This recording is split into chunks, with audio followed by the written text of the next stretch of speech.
Hey guys, welcome. Happy Tuesday. Welcome to episode 18.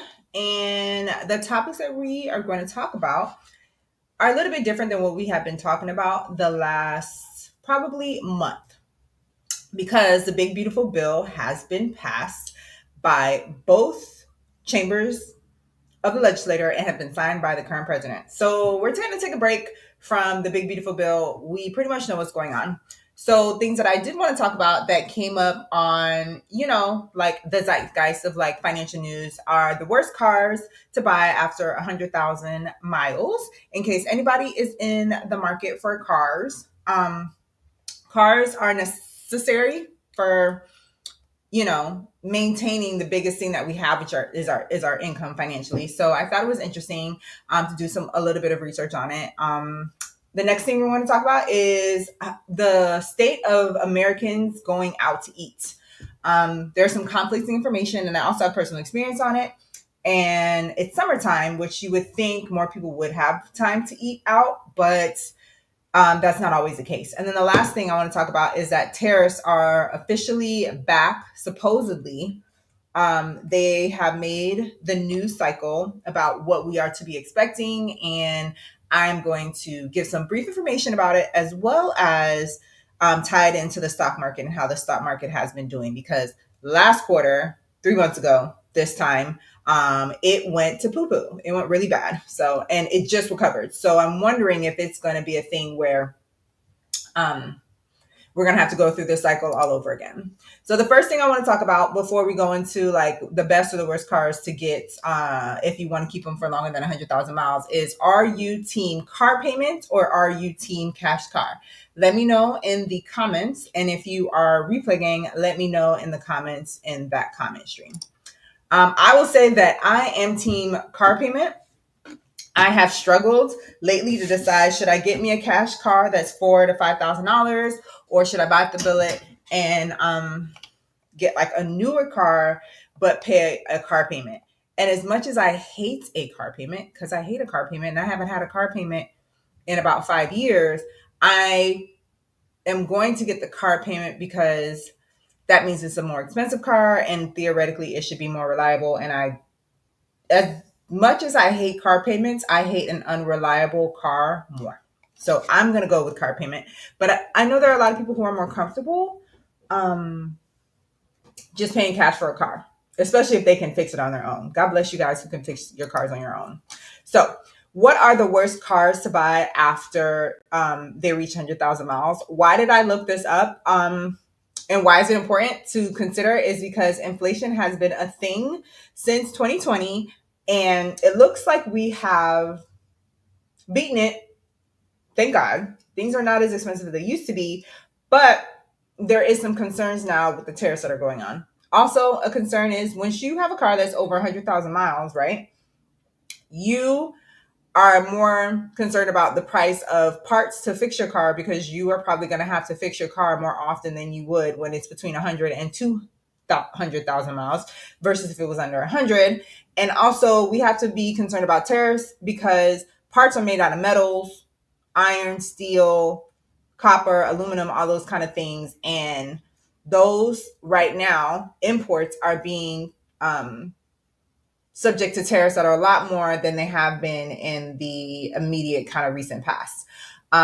It's also important to consider because even if you get a used car and you are doing a payment, because I'm team payment, there's someone in the chat, there's someone in the live. Please let me know if you're team car payment or team paying your car for cash, paying cash for your car. But if you get a used car, the average payment right now is $500. And if you get a new car, the average payment is $700. Now, mind you, when I do bite the billet and get a car payment, I'm not paying $500. I can't imagine. I think the most I could stomach is $300 for me. And people think I'm ridiculous because I would love to get it at $200. Don't laugh. But I'm more realistic, probably $300 to $350. But $500, I would never. But like I said again, cars are a necessity to bring in your income because that's how you get to work. So I am pushing out the need to have this car. Sorry, guys. I don't know who's calling me. I have the need to get a car, but I'm pushing it out as much as I can because I can. I live in a metro area where we have buses, etc. Shudner, Agenor saying cash if you can, if you have money to fix potential issues, payment if you can't. I agree. And that's why I can't do it because I'm just a girl. Okay, I can't fix my car. So if you have a car that reaches over 100,000 miles, there's an increased repair chance that you're going to have to do, and there's an increased breakdown occurrence. This is why it's concerned. So the 10 worst models that showed up, I'm going to go over them. Now, this thing didn't say exactly what. Like if the first one was like the worst car, like the worst of the best or the best of the worst. But Nissan Altimas have a bad rap. BMWs, 3 Series, have a bad rap. Land Rover Discoveries, Fiat 500s, a Jeep Wrangler, Ford Fiesta, Chrysler 200, Volkswagen Tiguan, Mini Cooper, and the Tesla Model S. The most expensive one was the Tesla Model S, which is $81,000. And then the least expensive one was a Ford Fiesta, which was $16,000. Now, as someone who's been looking at car prices since my car broke down in March and I sold it, I can tell you a lot of these have showed up. So that Nissan Altima shows up when you're looking at something cheap. And I know I did a little cackle because Nissan Altimas have like a bad reputation. I don't know why, but they do. Jeeps, I have heard word of mouth that they have a lot of issues when you buy them. Like they're very attractive cars aesthetically, but when I saw the Jeep Wrangler, I was not surprised. And then the Volkswagen Tiguan, I would have been surprised if I wasn't searching for cars, but I see the Volkswagen Tiguan for sale and it's always cheap. And I always wondered, why is it cheap? Another car that I see all the time is the Volkswagen Jetta. And when I was a kid, a Jetta was a nice car. So it just shocked me because I was like, I want to stay away from the Volkswagens because something must have happened in the last 20 years. Because when did it become not a good idea to buy a Volkswagen? It's German engineering. You think it was good. All right. So what was not on this list? Of course, Toyotas were not on the list. Hondas were not on the list. Kias were not on the list. And Hondas were not on the list. So my last car was a Toyota. I don't have anything bad to say. Yes, it was very reliable until it broke down, but I don't think necessarily it was because of Toyota. I think it's because I'm just a girl, and even though I try to keep up with the upkeep, I did not do the best job. The only thing I don't like about Toyotas per se is I feel like because they know the engine is something people will buy off rip and they will spend extra money on it, the interiors are very cheap nowadays, and I don't like that. I think that's lazy. As opposed to the Kias and the Hyundais, like those cars, they've gotten better reps throughout the years. Because when I was a kid, Kias and Hyundais weren't necessarily the best. You always wanted a Toyota or a Honda. However, they're nicer looking now, and they were not on the list, right? Speaking of least reliable brands, and when we talk about what made them least reliable, the source looked at safety and value, and I got my source from Consumer Reports. They looked at safety and value as the two factors that made them reliable. The least reliable brands were Volkswagen, which I'm kind of shocked because it's a German engineered car, but okay. Jeeps, not surprised. GMC, I didn't know that. Okay, Cadillac, I kind of knew about that because anybody who I know who had like a Cadillac didn't necessarily have the best thing to say about it. And Rivian, which is like a Tesla rival. Apparently, they're not the best. Guys, if you are here, please like the video. And also, if you're a replay, please like the video as well. Thank you in advance. I'll put that up here. Boop. Okay. So that's it about cars, pretty much. Now we're going to go on to the subject of, are Americans eating out more or eating out less? So my next question is, in 2025, have you eaten out more, less, or the same? Now I have to think about this, but I came to the answer of I've been eating out less. Now I was going to say more, but more is because I've been socializing more and people have been coming out of town and stuff. So I've been benefiting from that. But as far as like my dime, it's been a little bit less. And the year is still early. I do not know. It is summer. The year is still early. We'll see. But I know for me, it makes sense that if dining out is going down, Jenner is saying more ish. Yeah, it depends, right? All right. So U.S. restaurant industry status. There are mixed signals. This has been an issue since 2020 and the beginning of when we were quarantining. When we were quarantining, takeout and pricing increased because people could not go out more. But some restaurateurs argue that takeout saved their business, and even after the quarantine left, people still do the takeout thing. So that kind of saved a lot of restaurants. Another thing that is an aspect of it is that tipping and no service is still a thing, because when you were doing takeout, um, rightfully so, it was kind of asked more by the people who were preparing the takeout that you tip, because we were in quarantine and times were hard and these people were kind of risking their lives to make sure that we could still eat, right?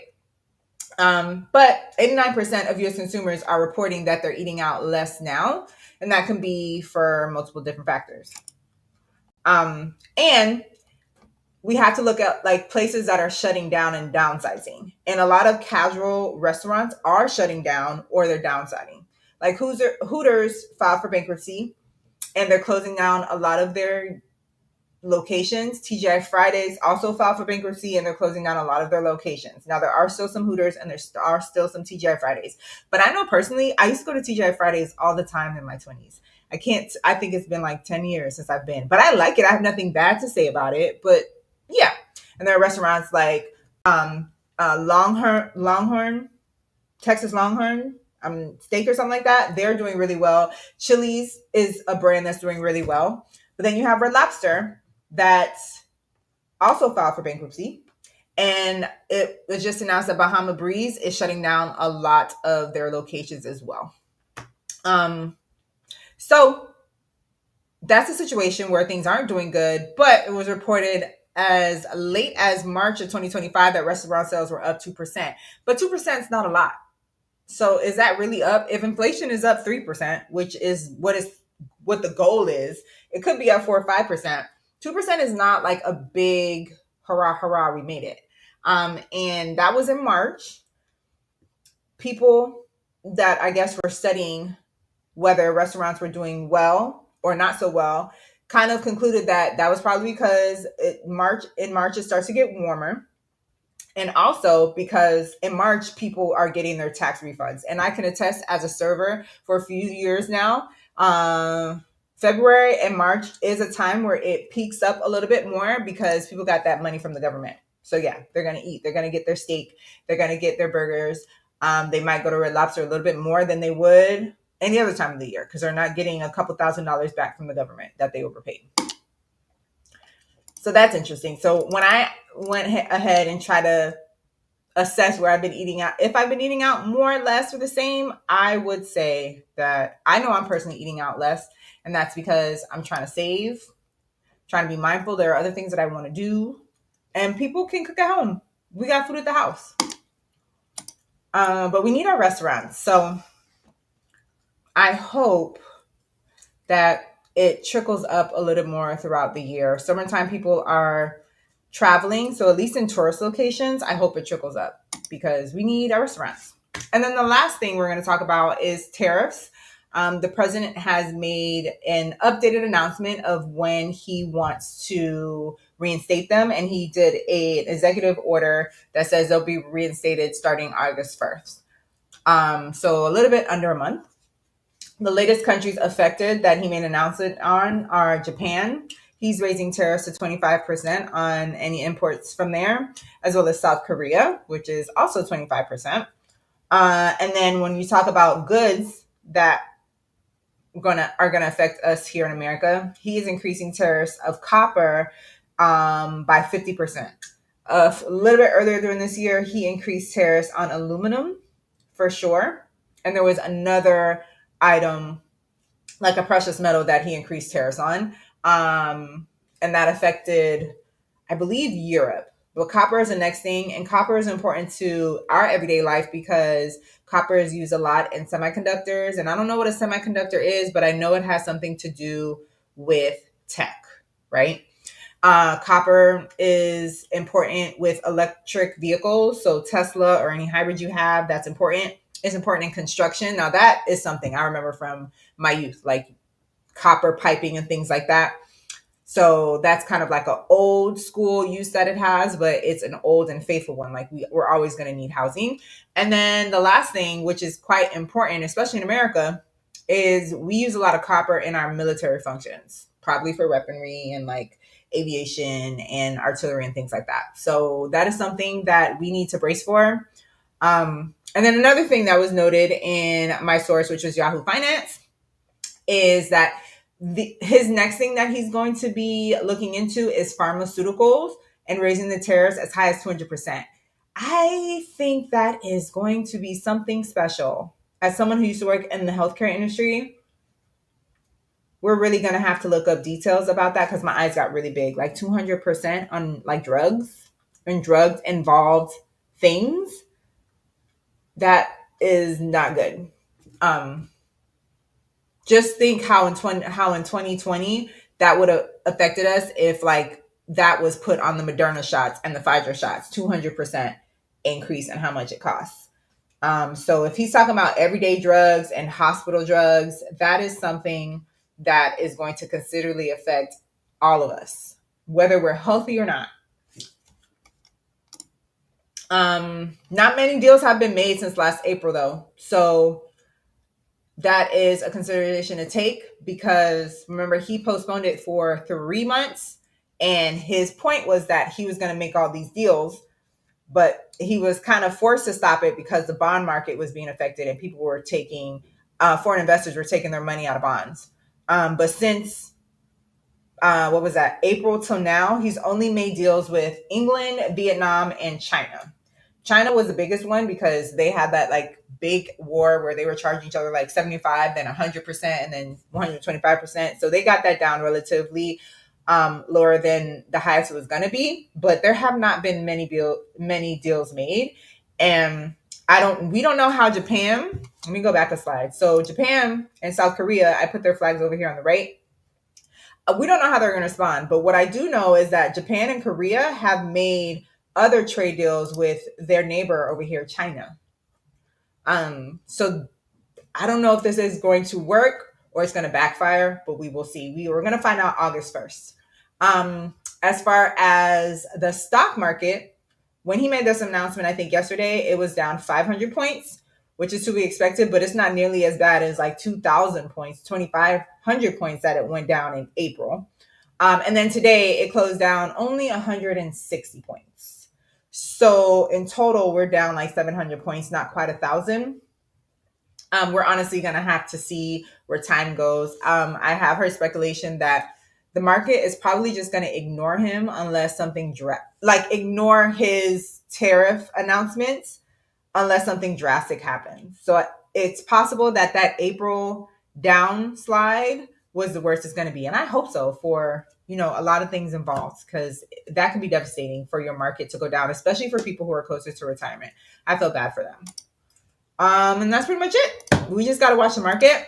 Now looking at gold. Now remember in May, gold went really high, up to 3,400. So I wanted to watch it, especially to see is the same thing happening, and not really. Gold is pretty much cooling down. It's even lower than it was when I saw y'all last week. It's only at 33.17, which is still up from 2,600 from January 1st. But that's a good thing if you're trying to get into gold. It's not at its highest. There's still room for it to go, and you can still buy it cheaper. Keep that in mind. And then as far as the wrap up, we did not talk about the big, beautiful bill this week because I don't know if y'all got tired of me talking about it, but there's nothing else to really say. It's done. The tax stuff is going to go into effect starting 2026. And then the Medicaid and the food stamp stuff is going to go in effect after midterms. And that's all we can really do. We're going to have to see. Next thing it was that since car payments are so expensive, I thought it was a smart idea to see which one would be the worst to have. Don't waste your money on a car that's going to be the worst because you're going to have to fix it all the time. And apparently Americans still have money for eating out of the house, which is cool. I think that's a good sign, but it is a little nerve wracking because people are losing their jobs, are being laid off more. GDP has been reported to shrink the last quarter. So, yeah, give and take. It's probably too short of a time to really see what's going on with the economy. It's going to take longer. Tariffs are still an ongoing development. All we know is that August 1st, he's going to try to impose them again. We'll see what the stock market's going to say.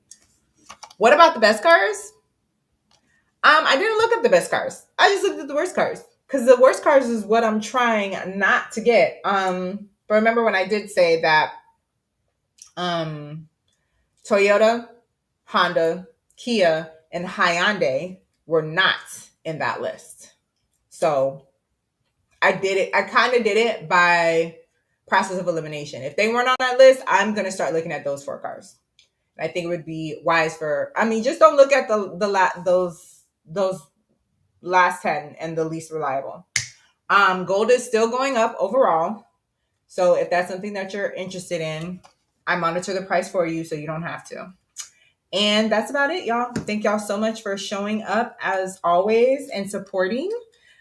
Please like this video before you leave. And if you're on the replay gang and if you made it this far, please give me a like as well. I will see y'all next week. Talk to y'all later.